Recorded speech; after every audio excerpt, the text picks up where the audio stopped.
Hello, my friends in film fandom, wherever you may be and however you may be watching. Thank you so much for giving us just a little bit of your time. Episode 2 of The Last of Us has dropped, and it death kind of quickly. I kind of saw it coming, kind of didn't, but still, when it happened, it was a banger, no doubt. But a killer episode that pushes things much farther down the line. And here to talk about with me are two of my amazing co-hosts. The first one being my hetero life mate, Jeremy. What's going on, brother? Another cool band shirt for you. Another cool. There you I'm go. wearing Tactical T-Rex today from Kentucky Ballistics. I guess in a way, Fallen Angel, Zeppelin, but also, you know, I would love to say I'm shocked at the death that happened in this show already, but I already knew it was going to happen. So, pardon my lack of shock. But there were some things that were different, so that did shock me. So, yeah, mine too. We'll get into the details in just a second. And obviously here to join us talking about episode 2 of The Last of Us is the Shape from the Lone Star State. Our man Tex, what's up, brother? Oh, not too much. Just ready to enjoy some kind of zombie fun. I'm now referring to them as cheeseheads because that's what they remind me of. That is the new name I've decided to get. I don't know if anybody's given them that name before, but I'm going to go ahead and take credit for it. So if you hear it somewhere else, it came from me. So it doesn't have quite the same ring as the Clickers, but yeah, but it's like, you know, like Walking Dead. Every group calls them something different. My group, we call them cheeseheads. It's okay. It's a whole thing. Cheeseheads is already taken though. That's what they call Packers fans. Well, we don't talk about those cheese-loving idiots, so that's a whole different thing. So, I'm not talking about NFL football right now. I'm not going there. I'm very upset. So, yeah. You know. Oh, sorry. I clicked that by mistake. You slipped, didn't you? Let me get my mouse to work. What's up, Derek? What's up, Derek? What's up, BJ? Amoral Fat 40. What's going on, my brother? Glad to see you in the chat as well. But let's get right down to it. It was a bit of a banger. Let's see. The Last of Us episode 2 starts in India right before the outbreak of whatever the hell this is, and from the moment that Ratna sees the fungal tendrils twist after she removes them from the corpse's mouth, she knows just how much trouble humanity is in. A fungi expert working in Jakarta in 2003, Ratna is enjoying a nice lunch when she's whisked away by some grim-looking soldiers and taken to a lab where she can't believe what she has been shown. She knows cordyceps can't survive in the human body, so why does the evidence under the microscope suggest otherwise? Examining the corpse of an infected woman confirms that her worst nightmare is coming true, and in her view, the only solution is to bomb the place and kill everyone within it for the greater good. Let's see. As I scroll down here, it said, we then cut to Boston, where Ellie wakes up to a reminder that her very existence makes others very suspicious. She begins her first full day with Joel and Tess with a gun trained on her and questions she's unsure of how to answer. How come she hasn't turned? She doesn't know. Why didn't Marlene kill her? She doesn't know either. And she steps out to use the bathroom. Joel is not too sure if this is worth it. Tess feels like it's both honorable and smart to see the job through, but Joel is much less concerned that Ellie might be killed if she returns to the QZ. Better her than them, right? But in the end, Tess wins out. And though Elle jokes about possibly turning into one of the infected, she takes her guidance seriously. She may be disrespectful, but she doesn't want to die. She's also seeing she's never seen before, including a Boston that has grown green after years after collapsing on itself. She says it's like a fucked up moon, which I thought was kind of a funny line. Ellie observes upon seeing the crater, but it's stranger than that. There's an eerie beauty to The Last of Us post-apocalyptic future. Sure, it's been shaped by bombs and the infected, but much of it is simply what the world would look like if nature reclaimed it in humanity's absence. Much like, I don't know if you guys have ever watched Life After People on the History Channel. That's actually a pretty wild show. As they attempt to find a path to safety, Tess continues to interrogate Ellie, who tells her she was bitten in an old abandoned mall, a place she was exploring by herself, though there's a little pause before she says, yeah, after Tess asks her if she was alone. So she makes an odd look when Tess asks her if she has a boyfriend. She doesn't want to tell them everything, and they don't want to tell her everything either. Tess and Joel exchange glances when Ellie asks about the infected, whose head split open and can see in the dark. They seem to know something she's better off not knowing. Let's see, not that they have a lot of time to explain things to her anyway. In the distance, they hear the ominous sound of something that is not quite human stirring. From the vantage of an upper floor of a hotel whose lobby had become a thriving pool, even finding room for an odd skeleton or two, they spy hundreds of withering, underfed infected. But before they can reach the vantage point, Tess has to investigate the best way forward, leaving Joel and Ellie behind to make awkward conversation. He admires her knife, where he asks where Tex and Tess come from, find out that Tess is from Detroit and Joel is from Texas. We know that already. And whether they're together. But Joel shuts down that line of questioning, and her follow-up questions about how he got from Texas to Boston. He doesn't feel like sharing that, at least not right now anyway. Let's see. At first, the trio has to make its way through a museum covered in cordyceps growths that are dry, which means they might be dead, and this would probably be a safe path. But unfortunately, it's not. A fresh corpse provides the first indication that they are not alone in the museum. Then the clicking begins. We finally get a good view of the clickers in episode 2. That's a sound that Joel and Tess know means they're among the infected, as in the game. This is where the episode starts to get really, really wild.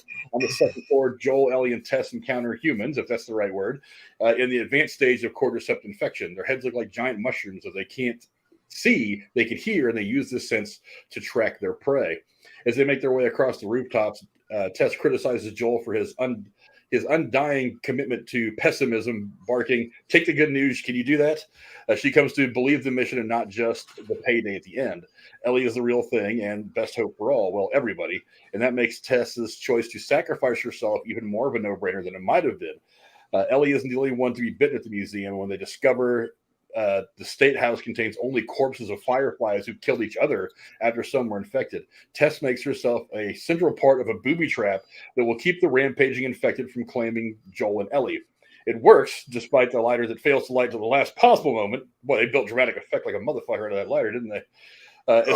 As flames engulf the state house, Joel and Ellie begin the next phase of their journey. And boy, the episode got off to a very interesting start. I like that they're giving us little pieces of the backstory in the early stages of the first couple episodes. It starts out with kind of like setting up where everybody, where we're at in the beginning. Obviously, we get set up to where Joel and everything with his daughter and all that, and then obviously a lot of setup in this episode as to kind of the beginning of this whole infection of these crazy fungus spores. I like how they're doing that kind of a little bit in the beginning of each episode, and it also kind of sets up kind of the tone of the episode as well. Jeremy, what do you think of the overall tone of the episode? Well, I was going to say thanks for coming to our whole review, since Frank just said the whole episode right there, word for word.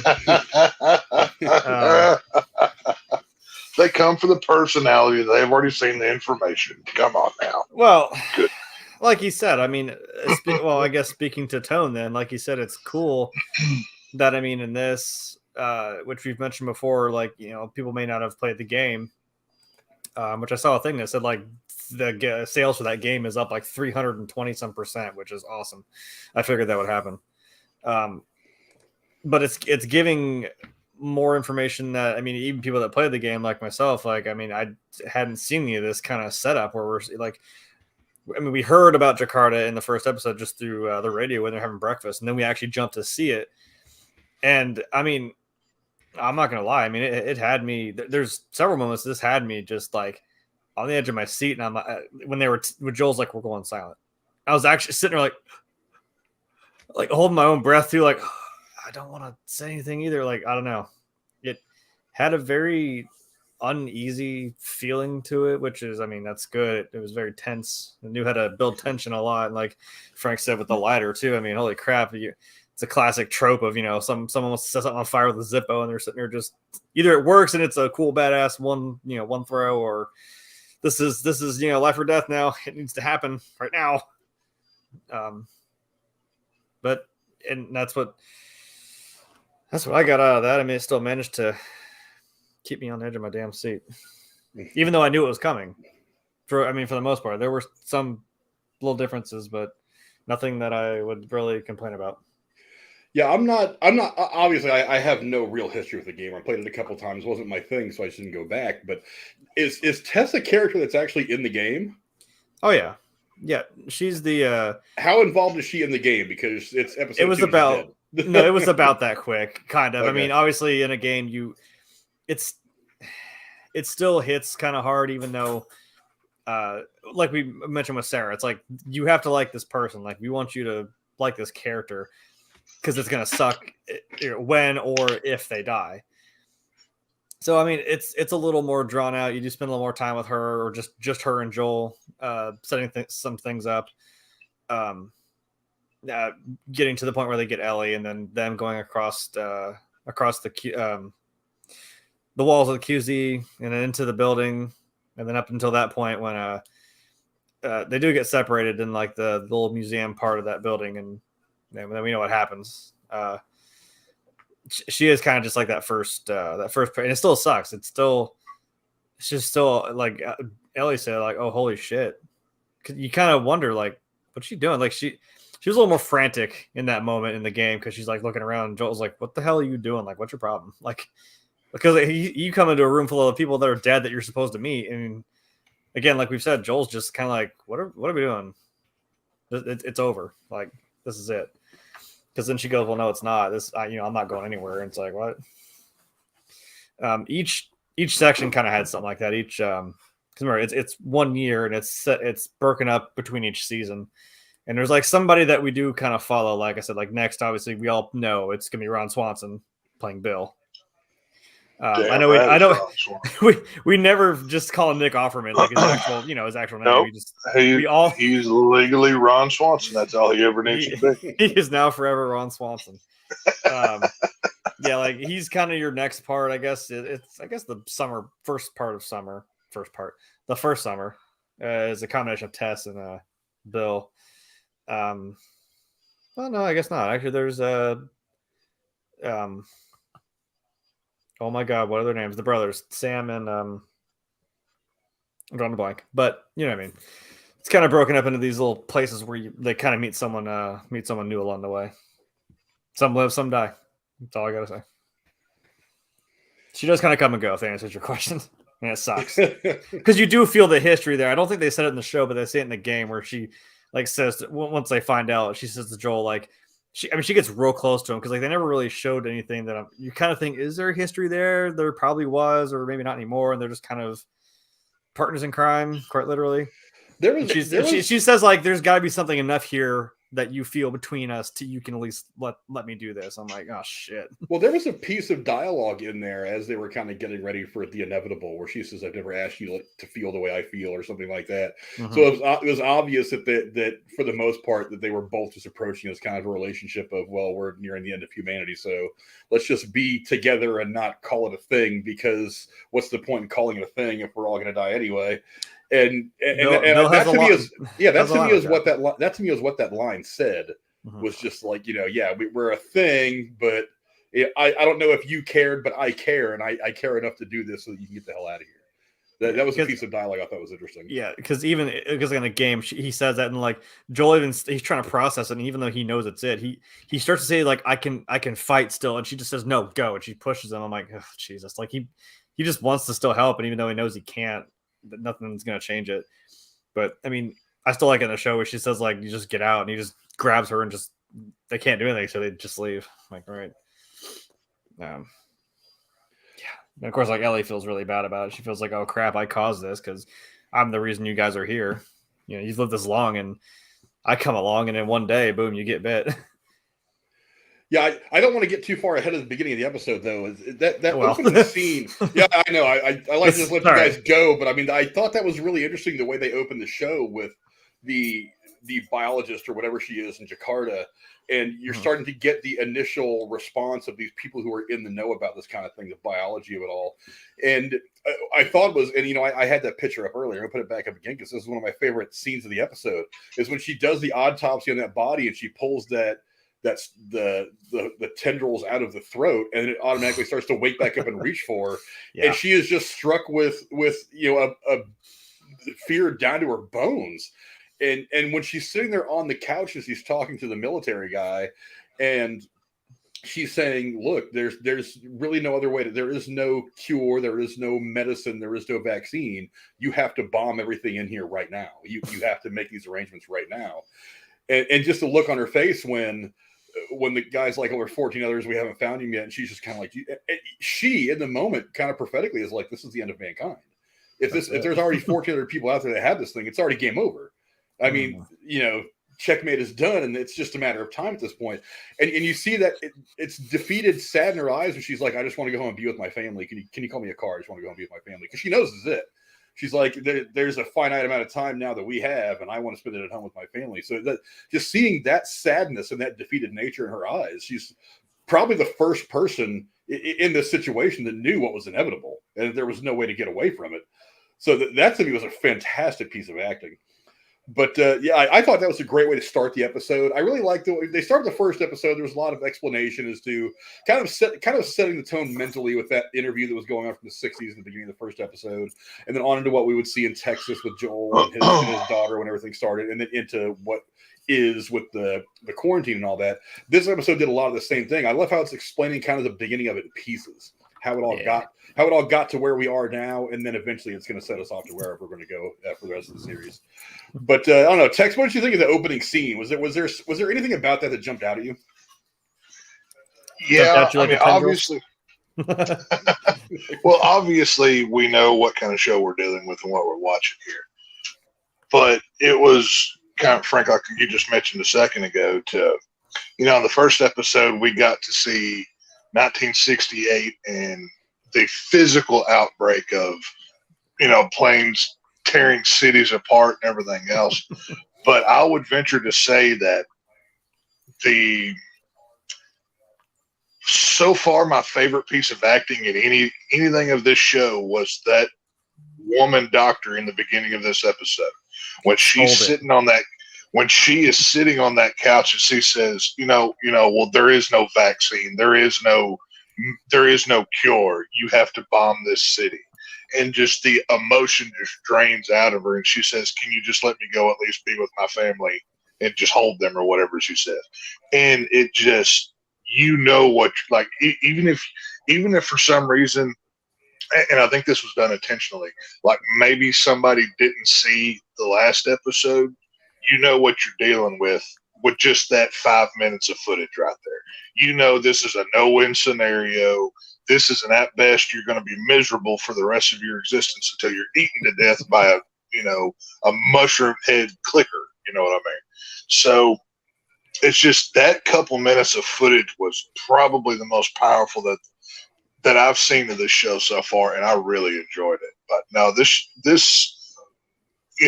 just the beginning part of this was, I honestly, the beginning with the doctor was amazing. Then it kind of got a little bit slow with the exposition of Ellie waking up. And now I will say, if I were laying in bed and I wake up to see these two very scraggly looking people holding an assault rifle on me as I wake up, I'm not going to be very happy either. So I can understand her plight with that scenario. But, given the circumstances, I get it. So, excellent start to the show. I like the tone of this because it's, you get the feeling of there is no hope, there is no chance, but maybe there is. Maybe there's just a little bit. And, obviously with the events that take place in this episode, they're starting to flesh out the rest of this world of what we're going to have to deal with going forward. And I'm looking forward to it. It's been excellent so far. Yeah, the actress that played the role of the doctor is Christine Hakim. She's actually a very well-known Indonesian actress. Excellent. I'm glad stars, to see her. 5 stars. Yeah, I'm glad she like I said, it's that one scene where she's sitting on the couch. I mean, there was so much emotion conveyed in that. With like I said, I talk about this a lot. Actresses who work with their eyes, they act with their eyes.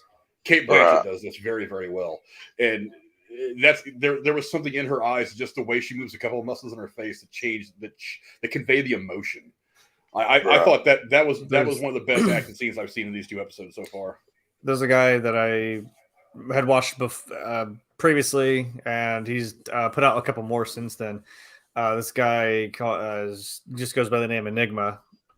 He watches shows, TV, movies, and he breaks down like people's body language and like stuff like that, like just little a facial move, like something with your eyes, the way they look at something, or if you're looking down, you're looking straight at something, or the way you tense up or something like that.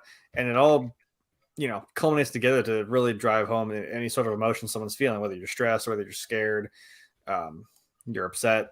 So, and I'm like thinking about that just kind of subconsciously now. I'm watching this woman act it out, and I'm like, my God, because it's like she also knows, like she just knows, since she's like, am I the best person to do this? Because she seemed confused why they were taking her. But then when she takes what she knows and then she realizes, oh shit, this isn't supposed to be happening. Then she's like, we can't do anything about this. It all just comes right across her face. And she's like, well, that's it, guys. GG. I mean, imagine having all the knowledge that she does, knowing what she knows, knowing that there's nothing that can be done. It's like having you're trying to fix your truck, but you have every size wrench but the one you need, and you know that motor's about to go. It's just, you can see the want to, because initially whenever I thought, are they going with the angle of like government is abducting doctors? And I thought, is this like a prelude to kind of a network with the QZ thing, kind of how we touched last week? Or is this kind of like an not really bad guy, but not really good guy kind of organization trying to fight this that we've seen in other zombie media before? Well, that's who the Fireflies are. Not good. Well, that's what I'm saying. Like, is this like a UN type thing where they're pulling in doctors from around the world to, do this? I thought initially that's what this was, but whenever it was just, no, this was just a scientist that it was local in that area. And when they, when they go to that couch and she just says, there's, you got to bomb the city. You got to kill everything in it, everybody in it. Glad that worked. Well, just imagine, think about it from her perspective. What if she had said, oh yeah, we can try and do this experiment or this study or whatever. Maybe more people. I mean, obviously you're going to kill everybody when you bomb the city. The guilt that's going to be on her. I mean, because it was, her words that said this, not the government. You know what I mean? But very powerful stuff. I dig it. I don't know how you have to push that kind of thing through and then explain like how you bombed an entire city to try and stop the spread. That's what I'm saying. Just like one scene I would have wanted was after she says, you have to bomb this city and blah, blah, blah, just let me go be with my family. I would have loved like 2 seconds of her sitting there with her grandkids or something. And just like looking in her eyes and knowing like she knows what's coming, but they don't. And they're all happy, grandma, mom, whatever. And she knows, and then boom, explosion in the hit title card. That's the only thing I would have changed to just really push it a little bit further. Yeah, I agree. It's like Walking Dead. We didn't see a body. We don't know if she lived or died. She could have. The helicopter came down and got Andrew Lincoln. We have no idea what happened after that. That bridge blew up, but he was still there on the riverbank. He was fine. Is it an A or a B? Which one is she? We'll find out. See some lady in the trash heap. Oh my God, those stupid little bangs. It was an apocalypse, but there's no excuse to have a haircut like that. My God. Right. But yeah, then there was the explanation by Ellie that she apparently may have something in her bloodstream in her body that helps fight whatever the fungal infection is, and that's the whole goal to this. That's one of the things that turns Tess into a believer. I mean, she thinks probably what I would think. It's like, look, we're already living in apocalyptic times. Mankind is on borrowed time at this point. Why not take the shot? And in the end, if it doesn't work, we get what we want anyway, and we get to go find whatever the hell it is we're looking for, the car battery, to go find his brother. And so it's kind of a win-win for them either way, one win being bigger than the other, but I mean, they're going to get something out of it in the long run. And she convinces Joel, obviously, to do this. I thought that was a pretty informative scene. A lot of stuff gets laid bare, her condition, things like that. What do you guys think of the way this scene played out? Jeremy, go ahead. Well, if you see that shot there still, if you look at that for just a hot second, if you look at that, like look at the way Ellie's lit. It's almost like, Tessa's sitting right outside the light there, and she's looking at her like, oh, this might be, like you said, it's a win-win. We're like, whatever, just get the job done. That's what we're here to do. We still get paid. We hand her off. Who cares? She's not our problem. But she sees her as like, okay, maybe this could be more than that. Like, we get paid, but hey, maybe we get to go back to something at least somewhat normal. We could maybe, get a cure. Maybe we could be part of getting a cure made. That's pretty awesome. What was the question? Which part? I'm sorry. I just noticed like that's kind of cool. She's like, lit up. Just that whole scene. Some of the stuff that was laid bare about these characters and where they're at in the world. I mean, her importance is finally put out there. I mean, she obviously was told by the Fireflies in their first episode not to reveal why she might be important. Oh, she's like, and the first two people I see. Yeah. Don't say this to anybody. Yeah, and it's the first people I say it to. Yeah, I love that line. That was yeah. But even in the writing, they kind of noticed the absurdity of that little bit of it. But I mean, whatever. It worked out dialogue wise in the scene. But Tex, what do you think about the whole scene? Put that picture back up that you just had up there. There's one thing I want to point out real quick. Look at how they lit that screen. And don't take what I just said, damn it. Well, hang on a minute. I'm taking what you said and I'm making it better. I'm like advancing the plot here. Okay, calm down. Okay. We all know especially in Zack Snyder's Man of Steel. Go back and look at how they showed Henry Cavill's Superman Clark Kent. It's always in the savior lighting. He's always in that. I mean, even in Batman v Superman, they have him in the Christ position as he's floating through space. When you just break down that one picture, just the visual psychology that they're putting in front of you, whether you even realize it or not, of this is our only hope. And you've got Tess and Joel over in the dark, maybe as doubters, whatever. So, I mean, Ellie's obviously the Jesus figure here because, I mean, for the last 2 decades, everything's went to hell. But here's one bright spot. There's life growing from the grass under her, which, knowing what we know now, which I actually predicted in the first episode. So, like I said, points to me, by the way. So he said this to jerk himself off because he said he was right. I got you. That's what he was doing. Hey, come on. Hey, no, you know, I'll give you. Just saying. They were sitting in the dark. I actually didn't even realize that. You're right. They were sitting in the shadow there with like Joel's got the gun trained on her. I'm like, right. That's what. Yeah, I mean, it's like, here's the bleak past that's been the last 2 decades. Actually, but out of this house, there's growth coming up, and here is our possible savior, whatever. And I mean, the other line, what they're eating, like they're over there just gnawing on like some beef jerky, and she's got like a whole ass. And she's got like a chicken sandwich. Right. Yeah, it's like, when did KFC, or a Popeyes open up? We can go get these things. That looked delicious. But when Ellie's talking to Joel about, oh well, where are you from? Like once again, to revert like the doctor in the beginning when Joel's talking about Texas, and like he puts his head down when he says it to kind of refer to what you were talking about, like the language of body and everything else. Yeah, like there's he feels like awkward because he is kind of looking around. He's not really making eye contact with her. She's trying to break the ice and be like, "So, where are you from?" Well, I kept like I rewound that one scene 2 or 3 times to see, does he look left to see the watch on his arm? That's the one thing I was curious about to see. Like he did that twice. When it went that's what I'm saying. When it went across the roof, he went like this. He looked at his watch again. I'm like, oh. Right.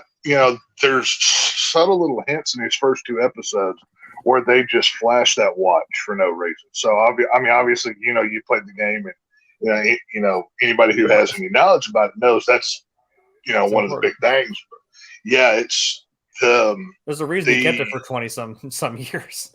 Right.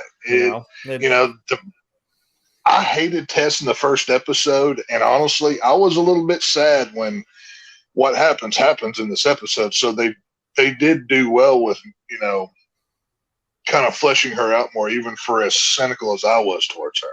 Like, she showed more. She opens up more when she starts realizing this is real, Right. And I mean, I like Joel. Joel's the man. He's cool. Oh, yeah. But, it's, like this, the how and the why, and he doesn't want to talk about it, but he's expecting her to talk, and they're kind of having this pushback back and forth and everything else. And there was, like I said, this was the worst part of the episode, but that doesn't mean it was bad for me. It was just, given how good the beginning and the ending was, this was just our middle scene that, took about 20 minutes or whatever. It was good. He's just trying not to get attached. I mean, he still sees it as a job. And like you said, Tess is that one that's trying to push him to be like, dude, come on, let's. Right. I know you want to be grumpy old man, but like, let's get this shit done and don't worry about it. I think they're doing a good job at showing a little bit of conflict in Joel. He's like, he doesn't really want to do this, but he does have, this is a means to his end, which is to him going to get his brother. But at the same time, you can't help it. I mean, we saw the first part of the first episode. It does bring up a lot of memories for him about his daughter. He's like, now he's got this other young girl he's got to take charge of and keep her alive. He already sees himself as a failure for not being able to do this for his daughter. So now he's just staring those old hard memories in the face again. So there's a lot pulling at him right now. They're doing a good job kind of displaying that, and he's doing a good job acting it because he's trying to play like the hardcore guy who's been living in this world for the last 20 years of hell on earth, but he's still like tough guy. He's still distancing himself. Yeah, he's still in the right. He's still in what he feels is the right frame of mind. So it's going to be interesting to watch his relationship with Ellie grow, kind of in the pace that he wants to let it. Yeah, it's going to be a struggle for him to let the relationship grow, but it's going to be fun for us as viewers to watch it grow against his will. You know what I mean? There's a scene coming that, like, in the game is one of my favorite scenes. It's finally that little bit of like it's the character arc starting to, and I hope they do it because I absolutely love the scene. I won't say what it is yet, but when we get there, you'll know. Right. But obviously they move. They realize they can't go the way they want it to go, so they have to crawl, from one rooftop to another. They end up having to go through this museum. The hell with that! I ain't going. No, thank you. I'm not. The only thing I'm afraid of is the only thing that scares me is heights. I cannot stand heights. That I will freak out if I don't feel like I have a good footing. So I was not particularly fond of heights myself. I can function, but I am not. Not comfortable at all. So if anyone's a fan of Star Wars, these two will never have the high ground, so they will not have the advantage. Keep that in mind. You may have the high ground, but I can shoot you from below. Don't worry, I've got really good aim. It's easier being up there. I'm just saying. Well, blasters are so uncivilized, though. Damn it! But going from one rooftop to the next, they end up on their way to this. To whatever, to get out of where they're at, they need to walk through this museum, and they think it's clear. As I said earlier in the breakdown of the episode, they see all the tendrils that are on the ground. It actually explains, kind of in an Avatar kind of way, that all these tendrils and everything that are on the ground are actually like a system that these funguses use to communicate. So if you step on one of these things, it actually goes underground. There's a root system of sorts that lets nearby infected people know that there is prey there to be dealt with. So someone saw Stranger Things also. Yeah, that's what I was about to say. Yeah, I think somebody's a Vecna fan. I got a feeling here, but But very very Awa like, only a lot darker. But yeah, so they see that these things are all dried up, so they figure those things are dead, and they're probably safe to get through there. So they go to walk through this museum. And no dice at all. That's where we get our first taste of the clickers. I still feel like they could have maneuvered around the clickers a little bit more. I feel like there was some noise that probably. Well, you do. You just got to do it real slow. Yeah, real slow. But of course they end up running into a couple of these clickers, and try as they might, their stealthy maneuvers were not enough. They ended up getting into a fight with. There was probably 3 or 4 of them. Mm-hmm. I was actually surprised that we got 3 or 4 of them right at the jump. I thought it would be 1, just to show us how dangerous they are. Oh, no. And then either later on in the season or maybe sometime in next season, that's when they would have to fight like a group of them, which would be 10 times worse. But no, we got multiples off the jump. That was a pretty crazy scene. Jeremy, what do you think of it? The first encounter you do actually have a clickers a little sooner than that. Well, about the same time, I suppose, but not that scene in the museum. That does happen later. No, there's 3 of them, like right in front of you, spread out a little bit. There's one like right in the hallway right in front of you, and there's one kind of meandering over here near where you need to get, and one's over here, and it's like a closed down shop. You're in like a kind of like a mall type place. No, I appreciate that still was kind of the same way. It just kind of throws these clickers at you, and it's horrifying because you have to not only think about one, but you got to think about 2 or 3 of them that are also in there. Honestly, yeah, you would just freeze up. I mean, I would freeze up too, and I usually do in the game. That's one thing that will still send a shiver down my damn spine is hearing that fucking noise. Because you're in the dark. I mean, you're in the dark, yeah, it's okay. You can shine a light in their face. They're not gonna, or lack of a face, I suppose. They're not gonna see it. But like we saw Jolie, I think he stepped on like some glass, and then they just, man, it's over. And it's a I mean, even though Ellie said I didn't shit my pants, but I'm like, but that is a shit your pants moment. If there was gonna be, I wouldn't have blamed you. You should have kept that book Test gave you. Said tear it a few more pages, take for the road, man. Because section would say, hope you can find new pants. Yeah, yeah, man. It's still done very well. It does show how terrifying these things are. Not just and it does keep up again with the game. But even if you hit them in the head, like I think I said this in our chat. Like I think Tex asked about it, and I was like, no. The best way is to, I mean, if you can sneak around them, good luck. But even if you hit them in the head, you got to hit them a few times. Like it's not easy. You got to get through all that stuff. You got to get to their brain. It's still kind of the hit them in the brain thing. But but they're hard to kill. It's horrifying. You don't want to just straight up shoot them because then also now you got the rest of them coming after you. But right. Well, that's why I asked that because I mean they've got this gigantic fungus thing, like almost like a helmet on top of their head, right? And I mean, it starts to become like armor. I will say that. Right. We've seen it in the trailer. There's that real big one that comes out of the ground. That is straight up. That's almost like an armored juggernaut version of one. That's one of the worst things. That's why I asked if like a flamethrower is like the best, weapon because they're. I mean, this is like okay. Have y'all seen Zack Snyder's Army of the Dead that came out on Netflix like a year ago or something? I never got around to watching it. Like these, the main zombie is, I believe his name was Zeus. Like he's self-aware. He still has like intelligence. So he wears like a helmet over his head that's like made out of steel or whatever. But these are not quite zombie. It's like a mix of a zombie with like. Did you say this was Zack Snyder? Yeah, Zack Snyder made Army of the Dead. But he's got a helmet like steel, so this is, in fact, the Man of Steel? The man likes his metal, what can you say? But, it's these clickers or whatever they've got the speed, but they don't seem like they want to eat the flesh. It's almost like a mix of a zombie with a xenomorph kind of thing. Like they want to attack to just grow the hive a little bit. I mean, correct me if I'm wrong, but we haven't seen them eat just to attain flesh or eat your brains. We haven't seen that yet, right? Well, if you mess up in the game, you'll see it. Yeah. Well, right. Got you right in the neck and pull your throat out. I think they explain at some point one of these first two episodes that their entire goal is to spread, not necessarily to consume. Right. That's what I'm saying. It's like because like in the last review, I said this is like a hive mind type thing. Mm-hmm. Their only objective is to just grow and spread like a fungus, which is what they are. And they're not really flesh eaters. That's why I don't call them a zombie, but they have a zombie tendency mixed with the xenomorph from Alien, But it's a cool looking monster. I mean, when you've got this gigantic fungus thing on your head, help, protecting the cortex and everything else. It's that one shot where the one comes up to Joel and that they kind of slow it down for a minute. So like if you pause, you can see all the makeup effects and work that they did. I don't know how much of it was CGI or whatever, but it looks really cool, and it's worth going back and looking at. They did have something at the end of the episode again where they showed more about how they made the clickers. They went from like art to like how many different versions of what they wanted to make it look like, and make it look like it was growing over somebody's face. And I think they did pretty well. And it looks incredible. They do explain the cordyceps a little more, and that is all it is. Like he said, you go to a forest. Really, the biggest thing that is in that forest is probably a fungus. It's every damn where.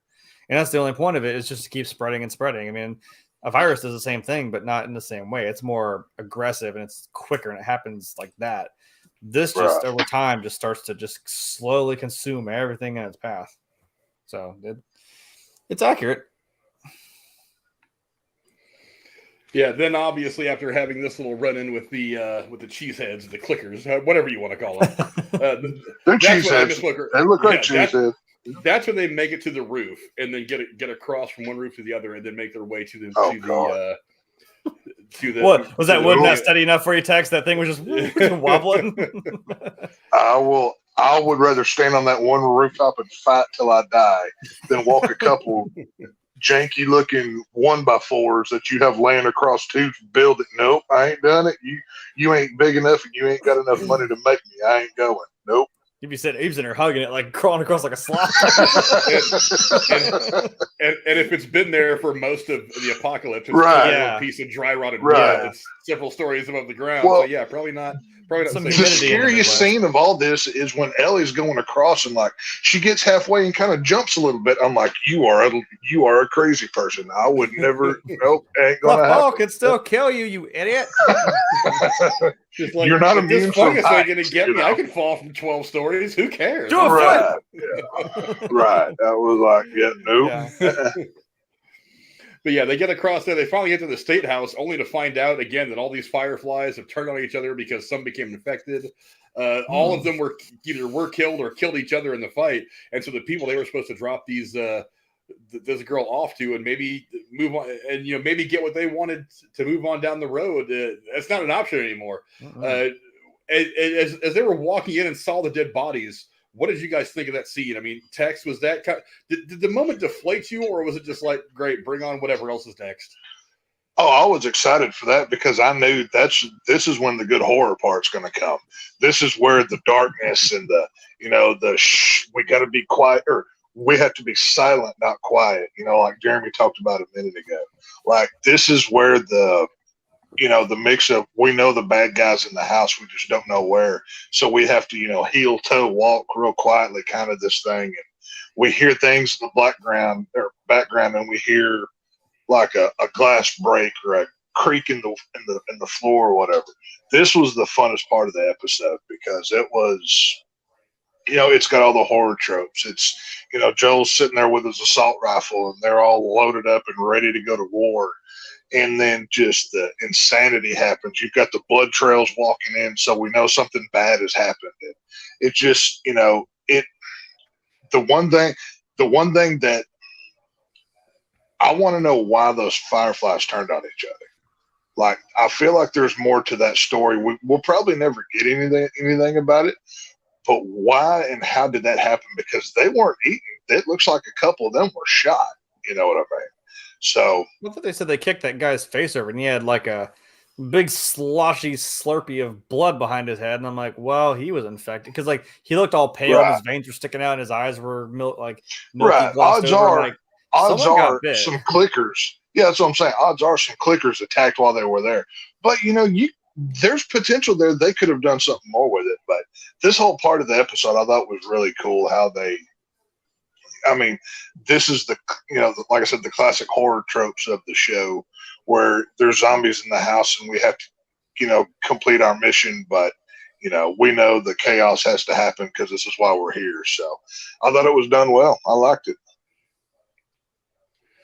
Yeah, Jeremy, what do you think? I mean, we get to this to the state house. Everybody's dead. Then, of course, we get the big reveal that Tess had been bitten. So, look, I got to be honest, and let's go ahead and talk about the loss of Tess since we're kind of here now. As soon as we see her in episode 1, part of me is like, she was not part of the marketing at all. So I can't imagine this character lasts that long. But I figure if she's not going to last that long, you kill her in episode 1 to maybe help drive Joel to where he needs to be to even start this journey. When they let her go into episode 2, I was like, okay, maybe she's going to stick around for a bit. I figured she was going to die. Episode 2 seemed a little soon to me, but I was like, okay, I get it. It happens fast. But I mean, yeah, the death was significant to Joel. It was significant to us as viewers. I mean, like Tex said, we kind of got attached to her a little more quickly than we expected. So, I mean, how was the realization of her being bit? How did that hit you in the moment we were watching the episode? Oh, no, it's like I played something like this a few years ago where I saw the same thing happen. I'm sorry if I'm going to be a buzzkill because like, I already know what happens. But like I said. He's going to be the jaded horror guy. Yeah, I saw that death coming a mile away. That's true. I mean, I know. But like I said, this still manages to, it still, like I said, had me on edge, even though I knew it was going to happen. And the thing is, there are some things that have been different. Like me and Tex were talking beforehand about The Walking Dead. He read the comics, so it's like, what happens. But I'm like, but something different could still happen. It could be a different person dies or someone doesn't die or they die at a different time or just so much death. God damn, so much death. And I guess on the subject of Walking Dead, I'm like, people want to be like, oh, it sucked, it was bad. I'm like, you know what? There were still episodes in my damn heart race, even after, you know. Oh, 100%. I'm like, I don't know what any of you still. I don't know. I'm like, it still got me going, and that's what I'm saying. Even though I've played the game and I know what happens, this still had me going with stuff that I don't expect or something that's different. It still hit, you know, the right way. I'm still, maybe it's more of a dread because I'm like, I want her to keep going. Because Tessa's awesome. I want her to stay there and stick with Joel and Ellie a little longer. But I'm like, I know it's like when you watch Titanic. It's like a spoiler alert: the ship's gonna sink. But I'm like, you think like, I don't want it to happen, but like you can't do anything about it. You know it's gonna happen. That's what I mean. That's what it felt like to me. I'm like, I know it's coming, but I still don't want it to happen. It still sucks. Well, I mean, for somebody like Tess in this role, though, and even shows like this or Walking Dead, this is you focus on the journey, not the ending. For so many shows or films, we're looking, you know, we're waiting for the conclusion of the story. Something like this, you stop and smell the roses as you go, because that's the point of it. You know what I mean? You don't look at the flowers; you smell the flowers. Walking Dead. Well, Okay. Right. You don't look at the flowers; you smell them. Damn it. Just turn, and just look at them. It'll be just fine. I'm not going to carol you here. You know, it's okay. Well, I wanted to change a phrase. I'm trying not to jump ahead, but instead of stop and smell the flowers, let's stop and pet the giraffes. Let's right. You'll know what I mean when we get there. You know, the people who have no idea, like, what the fuck is he talking about? Petting giraffes? You'll see. You know, when it comes to Tess, though, it's like I said. I mean, just go back and I was not a fan of hers in that first episode. I found her very unlikable, honestly. But well, guess what? We're shitty people, Joel. It's been that way for a while. I mean, yeah, she even said right. That. I mean, when she kind of owns up to, you know, this was her episode. This was honestly, if this was going to be her last episode, I wish they would have given her a little bit more in it. If I would have done it differently, but it was, you know, you see her go from being hard and callous to, well, it's not like we're doing anything really important with our lives anyways, besides running to drugs and being terrible people. So, but this could be our one good thing that we did. Right. You know, this was her kind of one last chance at redemption, and, you know, she took it, and she had a perfectly timed Zippo lighter that sparked at the right time, and which now, okay, one question: there was grenades on that phone. Why didn't you just pick up one of those and pull a pin? That's one thing I wondered about. Exactly what I said. I'm like, take a few of those with you. Maybe just just pick it, just floop and drop. Take some and toss her the other one. Like, right? You know, I mean, now. Joel was smart. When he attacked that guard and punched him to death, he did take his gun immediately. I'm like, okay, smart, good, because I yell at people in movies for that all the time. Take the damn gun. Well, but when she kicks over that box of grenades, like 6 or 7 fall out. Like, Joel should have been like, hey, can I get like 3 of those just in case? The rest will do just as fine. You don't need any more. You poured the gas out already. You're fine. Like 55-gallon drums of gas everywhere. It'll and just to be the zombie apocalypse prepper guy here, you've got a vehicle that's obviously has ran in the recent past. Recently, right? That's what I thought. Yeah, that's and true, there's they multiple. Said, like, all the batteries on the other cars are like bad, right? And there's multiple drums of gasoline in this building. So why are we blowing up this building and say, hey, let's load them drums back in that truck? And we're headed west, heavy, pal. But but you know what? What do you got to do? It's a zombie apocalypse. Well, you got to go the other damn direction because here comes the whole horde. That's what I'm saying. Maybe we don't use up all our resources in one scene but obviously I know they have to create drama for the next 3 episodes. How do we get to Wyoming? You know, you could have figured it out. There was a truck right there, but just want to point that out. All your resources to just kill one horde. I mean, has anyone played Days Gone? Oh my! Right. I mean, anybody who's ever played a Resident. Anybody who's ever played a Resident Evil game knows conserve ammo. You're not getting much of it. And if you want to make any more, you're going to have to find all kinds of med packs and this thing and the other thing, and good luck with it. That's even Last of Us is actually pretty scarce too with its ammo. That's what it makes you think. It makes you got to plan out in your head. You're like, oh, I can't just go ahead. I can't just I call it like Left 4 Dead. Like Left 4 Dead, you can shoot every zombie. You could just keep firing nonstop. Yeah. You can just keep going to town, and I'm like, that's fun, that's awesome. But then games that made me have to think like, oh, I can't just be mindlessly shooting every zombie I see. I'm like, oh, they didn't even. I got 3 in this gun, and I got to think about how do I get over there. Like, when they go up to that truck, they they open the back hatch, but they don't even try to turn a key over. Like, why did you not check that? That made no sense to me. Well, they were still trying to suss out the situation. I mean, they didn't know if anyone was inside or what could have been inside. Like you said, you don't know if there's a hole. It is eerily quiet, and they see blood on the steps. You're like, wait a minute, something bad happened here. I don't want to just fire this truck up and try to. And even if it doesn't work, now you're screwed and you're kind of stuck in there. I don't know. Yeah, maybe it's just trying to think about what's our whole situation here before we just plow ahead. Bro, because they still know their end goal is inside that building, and they don't. Bro. I do appreciate the I'm just a weird detail person, and I love things that look weathered and they look like they've been broke in world-wise. There's a clear close shot of Joel, like when he's got his little M4 around the corner. You see how warm that gun is? I think it's probably been in use for the last 20 years. Like, it's got wear marks, it's got where you'd have your finger on the trigger or off the trigger, like just trained out this way, or like the magazine looks worn and the thing, and the strap even looks worn down. I was like, oh my god, the detail of that, it looks awesome. The entire set design, I mean, like y'all pointed out at the beginning of this, nature is retaking everything. Everything Mother looks Nature aged. takes back what she owned. Everything looks aged and weathered. I mean, it's like in the newest Planet of the Apes films.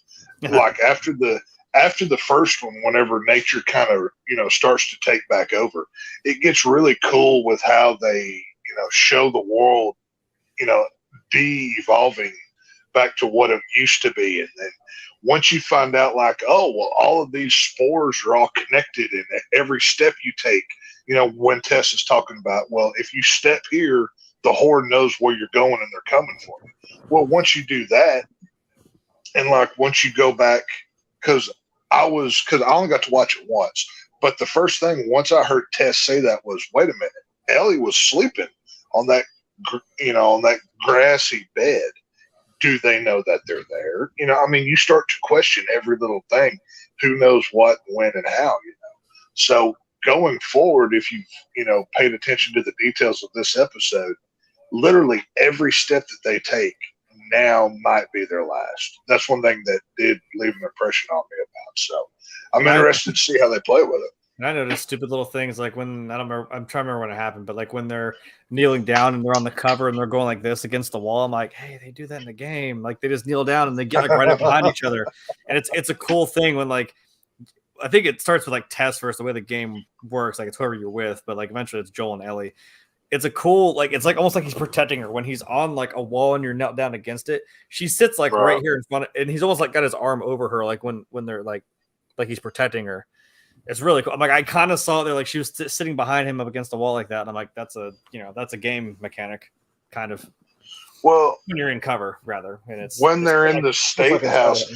I can't remember if it's the state house or the museum that they're in, but the shot where they're like against those like fish tanks with like that glass background. I guess it was fish tanks. I'm not really sure. Maybe a statue or something, but it's got the glass behind them. And you can see that clicker walk past as Joe. It was at the museum, yeah. Mm-hmm. Like how they kind of positioned the point of attack that Joel was taking, because that was right after he told him you have to be silent, not quiet. Just stuff like that. They've paid whoever the action director is or whatever. By Neil Druckmann. They've it may be. I'm not sure who it is, but the attention to detail of positioning of, okay, well, we're not going to stand here. We're going to put our backs against the strongest wall and fight whatever comes. like they do a lot of cool stuff like that, and how they play it all out, I thought was done well. And Joel having to like catch every one of his empty shells out of his revolver and then like Oh yeah, put them in his pocket, and then like quietly loading each. And I'm like, God, that is tense, man. You'd be sitting there puckering. Yeah, he didn't do the stupid thing of like in the movie where they just clear the chamber and cling, cling, cling, and let everything fall. Like just the little. He even had to put the cylinder in like quiet, like click it in. Right. Yeah. Like, and if anybody who's ever loaded one of those guns knows, there's nothing quiet about loading one of those. That is just loud. So. Yeah, and then obviously the death scene of Tess was really, really interesting. I got some things to say about that. Well, Rachel's already pointed out one pretty. Yeah, one she was yelling at too. Sparking you. She would just held it against the ground. I was like, it doesn't take much, just a little spark, just touch the I thought the same thing. That's the thing is, those little poppers they wrap in paper. They sell them a lot around the 4th of July. Oh, yeah, on the ground and they pop. I've tried to light gasoline with those and it hasn't worked. And I've always thought it was weird because it's like I can see the spark when it hits more often than not. I'm like, why doesn't that spark the gasoline? So maybe just the sparksman lighter would have done it. I don't know. The bottom line is you couldn't build the dramatic effect if you had have actually done what Rachel suggests and just held the lighter down there and used the sparks. Now, one of the things I thought was interesting about her death, though, was it's not just that he gets really, really close and face to face with her when the lighter finally lights and she drops it on the gas and blows them all to hell and gone. It's like you actually see that beginning part of the tendrils coming out of the mouth and going into her mouth. And that moment where the still a human person knows that they are screwed, but she's still trying to light this lighter. I thought that was really interesting the way they did that. I thought the scene was drawn out a little bit. It could have happened a little bit faster, but I kind of liked how they showed that a little bit. They showed the first moments of taking over a human being. I thought that was kind of crazy. Jeremy, what do you think about that?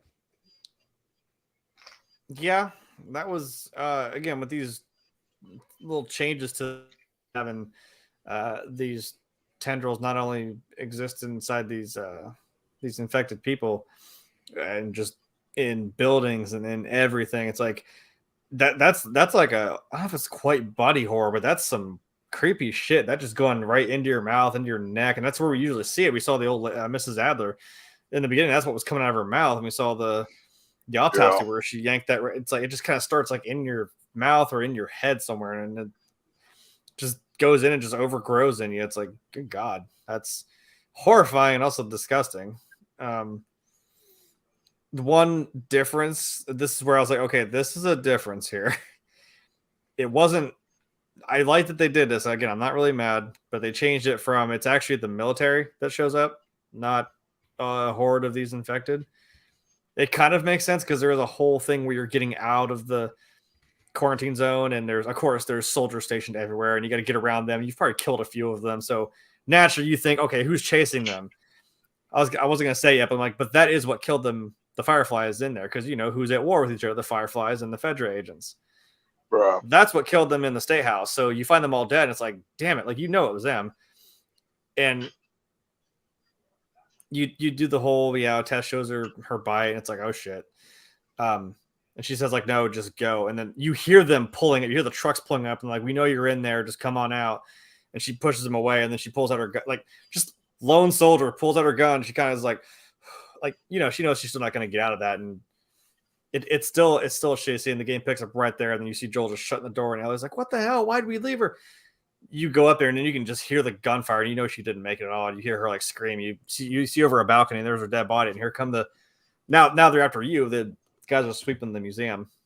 But I like that it was infected. My only thing was, I'm like, okay, we've seen these people, well, not people, these infected run like fucking Usain Bolt, but this one had time to slowly like saunter over to the fucking Tess and whisper sweet nothings in her mouth. That one was really horny. All right. And that was his like, excuse. He was just I'm like, huh? Okay. It was just a little weird that was how. I mean, I don't know. Well, he wasn't the only one that turned and looked at Tess though. Like there was a couple, probably 2 or 3 that were behind him. It did build tension because it's like they're coming and she's still trying to like light this, light. Right. And it's like the moment where, like Frank said, it's like, oh crap, it's still like this still isn't happening, and he's like a horny prom date. This needs to happen. Well, I thought it would have been more interesting had it not worked. The thing killed her, and Or they maybe were she still dropped the chasing lighter and them. it like lit. That'd be kind of fun. No, I mean that would have been even more goofy, and probably I would have rolled my eyes and been like, really? She's just gonna drop it, and it's gonna light, but she's sitting there flicking the damn thing for 20 minutes it seems, and didn't light. But I thought it would have been just as interesting if it wouldn't have lit, she would have had to have fought one or two of these things. They killed her, and then they went after, and then but you find out that she held them up just long enough.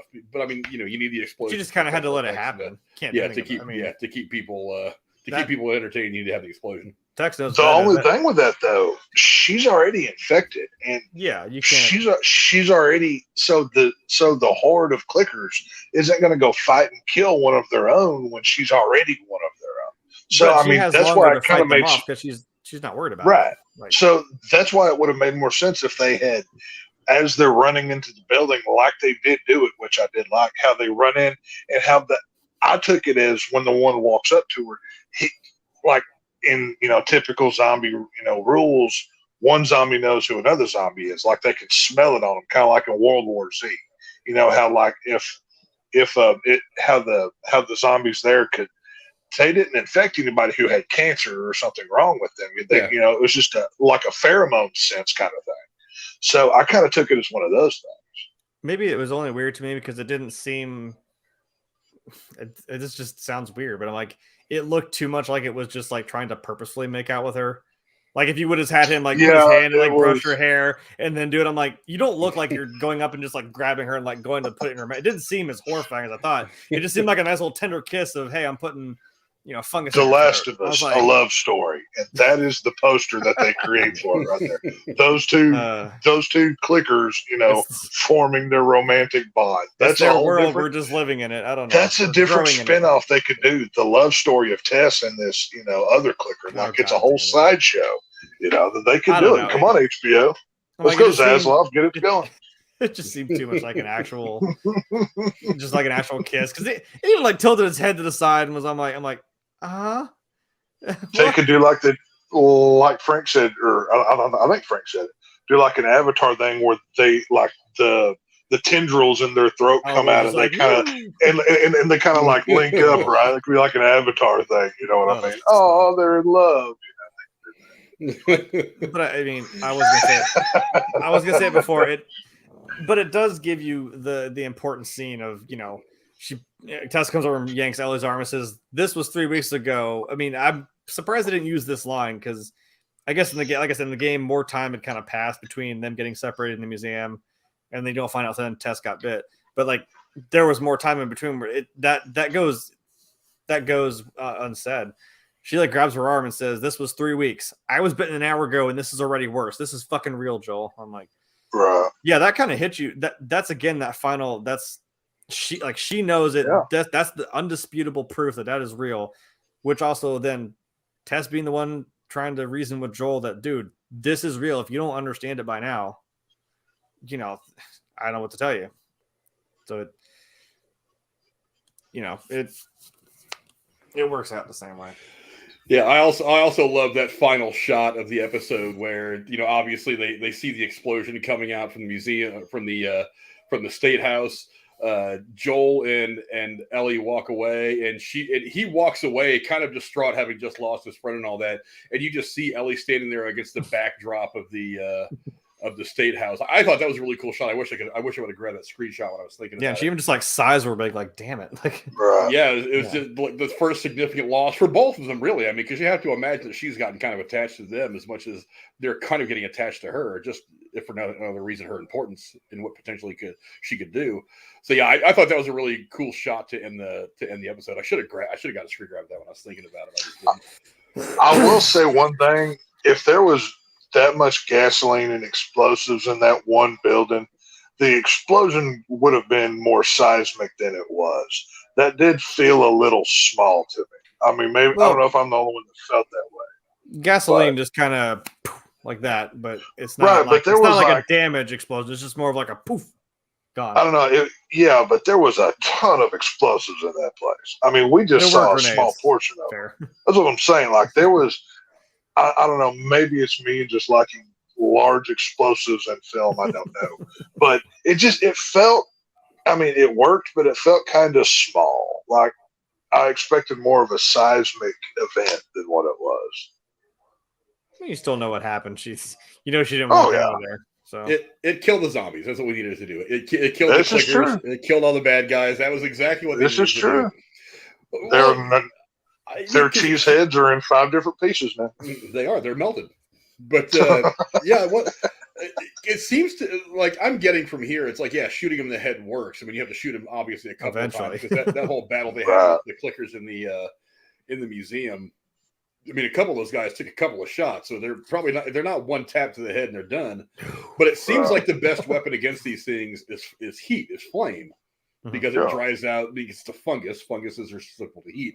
For those of you who actually paid attention in biology class, so they need a very specific an environment to exist. So it seems like that's going to be the biggest weapon than anything else they're going to throw at it. I mean, yeah, you can drop a bomb, but you're going to wipe out everything. The idea is to try to wipe out just the need to bring back napalm. Yeah, bring it back. We're bringing it back, yo. We're bringing it back. But man. But yeah, in the bush. I feel like that's going to be the significant weapon moving forward. The guns just aren't going to do it. Yeah, that's late. That's late game. That's a late game weapon. Trust me. You ain't gonna get that. I figured as much. I figured as well, much. you do make Molotovs, and those are. I think, like I said, when Tex was asking, like, so how do they work in the game? Like, well, have a shiv that can get you out of them holding you. It'll break off on their neck, but it gets you away from their hold. There are ones where you can eventually upgrade the shiv and you can like insta kill them in the brain. Or you can make Molotovs, but the problem with Molotovs is it takes the same 2 crafting items as a health kit. So that's your toss up. It's alcohol and a rag. I mean, do you want to have alcohol and a rag to wrap your arm up, or do you want it to stick in a bottle and throw it at them? At some point in this show, I need to see Joel and Ellie swinging by Walmart or Walgreens to find the largest cans of Aquanet that they can get a hold of and some lighters. This is what they need to do here. They're Stranger Things fans. They need that Farrah Fawcett spray. Should have kept that lighter, man. You would have been golden. Could you imagine having a holster on your hip and it doesn't have a gun? It's got an Aquanet with a Zippo attached to it or something. Keep that thing on you, man. You know what? If that gives you the advantage on the battlefield, then so be it. It's not the big iron; it's the big volume. That's what we got. Right, right. 80s girls would. We're going to kill you with Jesus hair, you know. 80s girls would have absolutely done that. If they had a holster that would have fit the big gigantic can of Aquanet. Hey, I'm Joel Miller, and this is Jackass. I call this one the Farrah Fawcett. Oh. Yeah, one thing I've noticed about this as we get ready to wrap this particular episode up is that, we talked a while back. We did a whole episode about video game movies and about why they tend to not, or video game properties that try to move into the TV or film realm and why they tend to fail. And one of the things that I pointed out back then was that, generally speaking, the people who were involved in creating the game aren't really involved with transferring it from the medium of the game to the medium to making it more cinematic or theatrical for a television or film experience. This has been the exact opposite. This episode was written by Craig Mazin and directed by the co-creator Neil Druckmann, who was actually the guy who involved with the games. Yeah, they are the guys who were in on the games from day one. Yeah. And one of the things that has happened is these early episodes, they've really kept the core creative staff of this story together, and I think that's one of the reasons why it works, because like I said, this other stuff that came out, it was just like they were guys that weren't fans of the game. They read about it or heard it from their kids. They're like, yeah, I'm going to make a movie based on this. They type out a god awful script, and then we end up getting the Mario Brothers or whatever other Mortal Kombat, Mortal Kombat, whatever Street Fighter, Doom game movie you can say. But the creative team behind the game, which has been a big draw for a lot of gamers, are involved in this. And I think that's transferred a lot into the way that they tell the story and the way that they tell these characters, the way they build these characters. Jeremy, do you agree? I wholeheartedly agree. That as soon as I saw Neil Druckmann's name, I was so happy. I was like, no, this is going to be great. You literally have the guy who is involved with making this game, who's also going to be making this this show. So, and the fact that even this game, this is, like I mentioned in our chat earlier, like there's Call of Duty. It's mindless, just mind-numbingly run, shoot, die, repeat. It is what it is. There's no real. Well, I play the story mode because I'm weird, but there is something there. But that's kind of side seat to the fact, just run around, slide, kneecap somebody with a shotgun. This is one of those games that's like the story, the characters is what drives it. And it's almost very cinematic. Like some of these games are like the story-driven cinematic types. So it does transfer pretty well. And again, having the same guy bring both is so wonderful. Not because this is my favorite game or anything. I'm just saying that's great. It's one of his favorite games, which is why he was so giddy in the weeks leading up to the first episode, because he was like, I want to see this. It's got the top spot for a reason. But yeah, and also one of the people that's in on this is one of the guys that did Chernobyl, which Chernobyl is one of my favorite series. That was a good show. He does the special effects. That's what I'm saying. I've watched Chernobyl start to finish twice, and every time I watch it, it gets better and better. It's such a great show. I need to watch it. You keep telling me it's amazing. So cinematically, it's really good. The first episode and the last episode are the best. The stuff in the middle is really, really good. But it's like watching it actually happen initially, and then watching a breakdown of it in the last episode and a half or 2 episodes of Chernobyl, where they actually slow everything down, and then you have the characters go through it all. It's fantastic. But maybe we can talk about that some other time. But yeah, but Chernobyl is a fantastic show. Similar in a lot of it, similar tone. Because Chernobyl, I can see it. The whole thing was shot in these gray tones. Because, you're in Russia in the 80s where they didn't allow color. Everything was so sad in Russia throughout the Cold War. Everything was still in black and white. Yeah, you still had those tones. And a lot of those tones still, it was 86 when Chernobyl happened. So they were still watching Knight Rider. But true. But they do really carry over a lot of those dark tones. Now, they do play a little bit more with the green color, with everything being overgrown, because it's been 20 years since man has been the dominant species of the planet. So, plants and everything are taking back over. Everything's being reforested. So you play a lot with that. But even with that, it's still, I don't want to say grimy because it makes it sound negative. There's an urban decay to it. Yeah, the way that they do that urban decay that's probably the best way to say it. The way that they portray that is fantastic. Oh, yeah. So seeing that building that's fallen over, it's just like, damn, that's a whole building that fell over like a domino. Yeah, Well, so, go ahead. Well, no, I was just going to say, when they're going through the city, you saw the giant crater in the ground, and Ellie's like, "Is this where they bombed?" And you can obviously see that was where one of the points of explosion hit that knocked that building over that's laying on its side. The attention to detail and how they did all this was really cool. Like I said, the world building. I don't know. Like I said, I haven't looked into where they shoot or how much of this is practical set versus CGI, but it all feels real. This is on the same level as the new Disney Star Wars stuff, when they're shooting Mandalorian things. Visually, it's that good, and it's just done amazingly. So, you can watch this. The one thing about this show so far that I've had to watch myself with is the set design and production is so good that I find at times it takes my eye away from the main plot of what's actually going on, because I'm just looking in the background kind of thing. Where some shows you're just watching your main characters here, I'm looking over there and over there, and I'm checking out everything around it. It's one of those kind of things. Done amazing though. I even like the one thing I was gonna say was, again, my little notes of, they mentioned a hotel, and I think I showed text because we were talking about there's no spores or something. So I'm like, well, there is a hotel they go into, and they mentioned in the basement, it could be everywhere. I'm like, yeah, there's a basement in a hotel you guys go down to, and well, I'll just say Joel takes the elevator straight to the bottom floor. That was horrifying. I don't know if they're going to do it yet, so I don't want to ruin it. But that happens, and then he's down there with that. It's just overgrown the whole basement. Of course, the basement's flooded.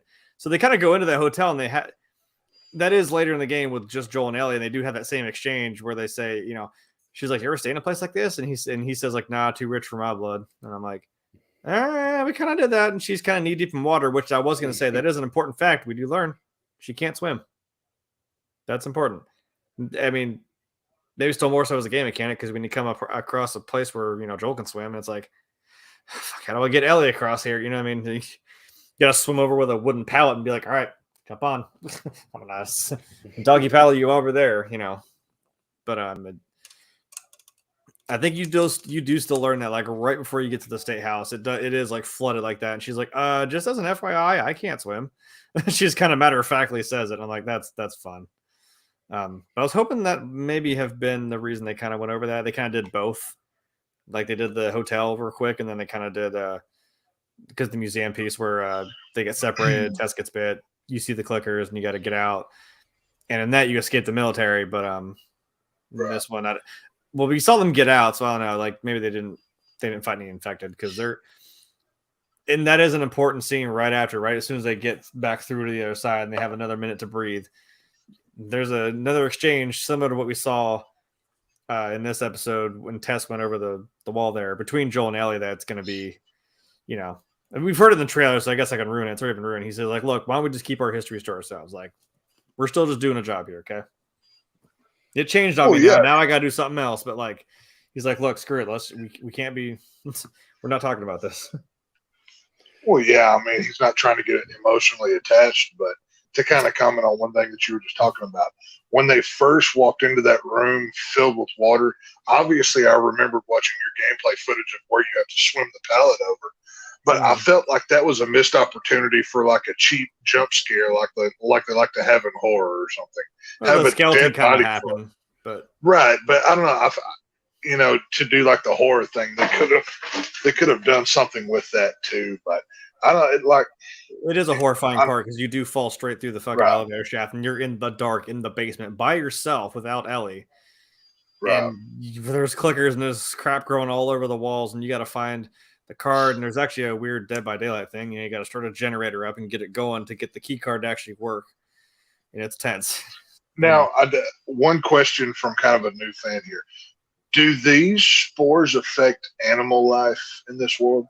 I think Cora said, like, I don't want to see an infected dog. I was like, you do see wild dogs later, but they're not like infected. Well, that's what I'm saying. Like, even they showed in the QZ and all Boston and everything, they haven't shown any random animals, like even birds flying or really anything like. Are they infected as well? Or I don't think there is, because I mean, I know the point is like, well, it doesn't really grow. This cordyceps thing affects insects. It doesn't affect humans, but they're like, well, now we're in a situation where it does affect humans. But I'm like, it doesn't necessarily affect other animals. So I guess that kind of still makes sense. It's like, oh, it's so we're not going to have. Well, I hope not. So we're not going to have like a like in Resident Evil where you've got the zombie dog that the jaws flap open and the whole thing. Yeah, I was like, well, they did not in season 1. Yeah, they did do that in maybe season 2. If they get renewed, then you'll get zombie dogs with cheese heads. That's what's coming. So prepare. They did kind of do something like that in Walking Dead. They had those. They may have been like wild, maybe possibly rabid dogs that came after them, but like, yeah. Not that I really recall there being any animal, like any specific animals that were infected. Okay, well, that's what I'm saying. That's the one question I had, because like you don't see dogs or cats, so I guess basically every animal has just became food now, basically for the humans, not the clickers. So yeah. So Cora, what you need to be worried about is not dogs being infected; it's dogs being used as cattle. I can't imagine that food supplies are probably in short supply. Maybe that wasn't. Maybe that wasn't a chicken sandwich. Maybe that used to be Fluffy that they used to love and pet. You never know. And they just call it chicken. I don't know. It came from the Chinese restaurant in the QZ. That's Mr. Whiskers is now your lunch. So it came from the Asian district in the QZ over there. Little China in Boston. Yeah. God. I'll take a Rex burger with a Rex burger with a side of Fluffy, please. And here's my papers. Give me my food. I'm sorry. Fluffy sauce. I'm sorry, Cora. I can't help it. But yeah, that seems like a pretty good place to wrap it up. Did you guys see the trailer for the 3rd episode? We're actually going to finally get Ron Swanson, I guess, is going to be. Oh yes. When I saw that on Twitter, I put it in the DM group because it's time for some Ron Swanson, baby. I'm here for it. So.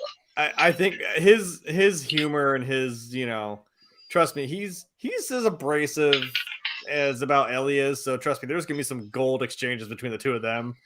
Their first meeting, man. Oh my good God. They're just taking stabs at each other and it's hilarious. I am interested though that we because that's about where I got with my gameplay. I know I keep saying this gameplay that doesn't exist because it's not on my channel. There's no evidence. You can't tell me it's there. But that's about where I got. We don't see no, sorry, his name's Frank. We see Frank I probably can't say it on YouTube, but I'll say he was hanging out. I'll just say that. That's all we saw of him, but I'm very interested to see the fact that he is alive. So we get to see them because I said there's a line that Bill says that's kind of like what we were talking about Tess. He's like, I had someone I cared about once. That's only good for one thing, is getting yourself killed. I'm like, I think I saw a video about that on YouTube. It was New Rockstars, I think, was kind of breaking down some of the similarities between the game and the show so far and talking about some of the things that they had seen in the trailer for the third episode and compared it to the game. I think they were talking about it. Was it a New Rockstars or somebody else? I forget who. But, I wonder if it's going to be, because Bill's also where you get the new weapon in the game, which was the shotgun, which is highly effective against clickers. You splatter one of their heads. It's a little more effective than just shooting with a pistol or something. Hey, I'm always down for some shotgun action. It's very helpful when you're trying to push a manual car down the hill and you got to stop real quick and blow one off, which happens in the game, and that's tense as hell. Well, that seems like a good place to start wrapping things up. I want to thank everybody in the chat for coming to hang out with us tonight. We will be back at some point next week. I don't know exactly what day yet to break down episode 3. I want to thank my great co-host for coming and hanging out with us tonight. My hetero life mate, Jeremy. Where can folks find you on the internet? Well, I'm here. I'm not going to miss an opportunity to break down this show. So, and also whatever else happens in the wacky world of entertainment, which seems like every week, man, we always got something to talk about, which is kind of nice. Even on a slow week, we can BS something on a Thursday, whatever. And that's when we're here. We're on Thursday. I have great segues. Great segues. Yeah, I know. I'm running around. Segue. Wrong segue. I blew Rachel's mind when I told her that's not how you spell it. That's different. That's a segue, not a segue. It's with a U. What? Yeah. English is stupid. It's a dumb language. That is true. That's why it's so hard to learn. It's incredible. But yeah, I'm here on YouTube. I'm also on my own YouTube, which there is definitely not gameplay of this game, and that's not reverse psychology. There just really isn't. Because like Tex has been telling me, he hasn't seen anything past what I did in the game. So really, after the next episode, that's about where I got was when you get to Bill and Frank's. So that'll be all new for anyone who hasn't played the game or anything. So that's fun. So it's fun doing that, and then like I can play the game afterward. And that's what I plan on doing. Was going back through that game, going back to the second. So I'll always have that done before, and then you can see how mad I will be about that. So get a season 2, or maybe that'll be season 3 or something. And I'm on Twitch. That's where all the live stuff happens. There's another horror game that we actually found. We were talking about Hush. Go watch our review of that. It's really cool. Yeah. About somebody being deaf and the target of I don't want to call it a slasher, but a home invasion kind of movie. But this game is you're blind, and it's a horror game because the only vision of anything you get is anywhere you tap your cane. Like it only fills in just that little bit. Any bit of sound, that's all you can see. It's weird, man. That's interesting. Yeah, Brooding Gamer. I was on my Facebook members from 6 years ago. He mentioned this game. I was like, that sounds cool. And I was like, wow, I never played that. And it was like $4 on PlayStation. I was like, screw it. Yeah, it's terrifying when all you can is just any sound or just wind blowing you can see there. Or when you tap your cane, it fills in a little area, a little bubble, and it goes away. It's like that's horrifying. Jesus Christ. It's fun. I mean, I might redo it again and maybe do it on higher difficulty because, it's got my blood running. And Outlast is on there. I know I didn't do that, which sucks. So sorry to let everybody down. I'm a terrible content creator. Look, man, Halloween is that's when I am the busiest, and I'm so sorry. I mean, I got other crap I'm doing around that time. But yeah, it's you see the name. It's right there underneath my little box. That's where you will find me across everything. Oh, and on Twitter, yeah, that thing that no one really cares about. Not even Elon Musk. I know, but not. Well, if you care to find me, I'm on there. Not verified, but I don't care. Yeah, who needs that blue check mark anyway? I haven't had one forever, and I'm doing just fine. And to our good friend from down south, the Shape from the Lone Star State. What do you got going on, Tex? Obviously tune in tomorrow. We'll be talking the injustices of the greatest genre in all of film, horror, being once again snubbed and being treated like the redheaded stepchild. So I'm probably be on my soapbox in my old man corner ranting about that tomorrow night. So make sure you're here for that. @/Vision on Twitter. It's right below my face right now. Now, one plug that I don't really want to do, but I've been bugged since last night about this. Casey is wrong. We all know that. Oh, we all know. Next. We all know. He is so desperate for viewership. He has begged me, almost paid me, to plug his live show tonight at some point. Do that for him. No. So, if you want to see how good our show is compared to that one, go check him out here in a little bit. It was a backhanded compliment plug. I love that. Well, I'm just saying, there's no better way to see how much better we are than to go watch them over there. And it's just, it's like going to the zoo. It's like going to the monkey. It's like going to the monkey cage at the zoo to see them fling poo at each other. It's kind of how it is. But, Casey, it is what it is. So, yeah. So, like I said, Casey's Raw will be live here in a little bit. But, just saying, I told him I would help him out because, without me helping him get attention, he's basically a dead channel. So, go support him.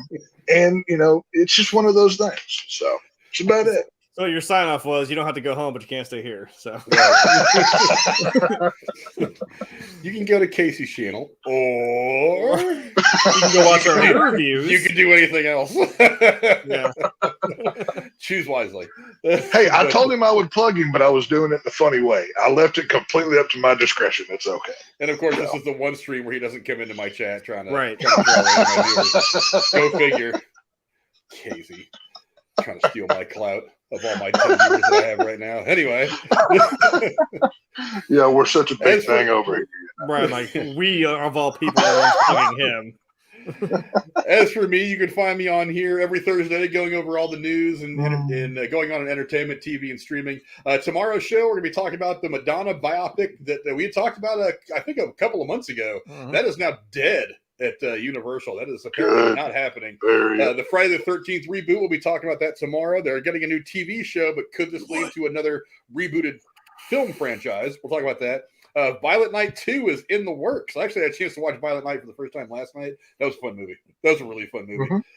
And as Tex said, we're gonna have a little bit of a discussion about the Oscars and their anti-horror bias. Is there really no horror movie this year that was not worthy of some kind of a nomination?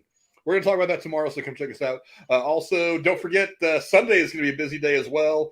Me, Tex, probably a couple of people are going to be on here. We're going to do some live reactions to both the AFC and NFC title games. So definitely a lot of football going on Sunday. I will probably be live all of Sunday talking football. Let's go Cincinnati. I hate everybody else. I forgot. Did I click on that again? Oh, damn. I clicked on it again. My bad. I forgot to plug something. I keep scrolling up to the top and clicking on that by accident. Oops. Anyway. Hey, if Troy Pollard had not gotten hurt, that game's a different score. That's all I'm saying. That's all I'm saying. I'm not going to say a lot of love to the Cowboys. Their defense was actually pretty boss that entire game. 6 and 6. We held y'all to under 200 yards offense for the whole game. It's not like y'all are going here and playing lights out. So don't be, beating your chest too hard there, you bunch of Niners. Yeah, usually the Niners blow it up in the second half, but they had trouble getting something out in the second half. McCaffrey had 35 yards. That's what he got. And your Debos and all the they did nothing. You lucked into that win. That's all I'm saying. Scoreboard. If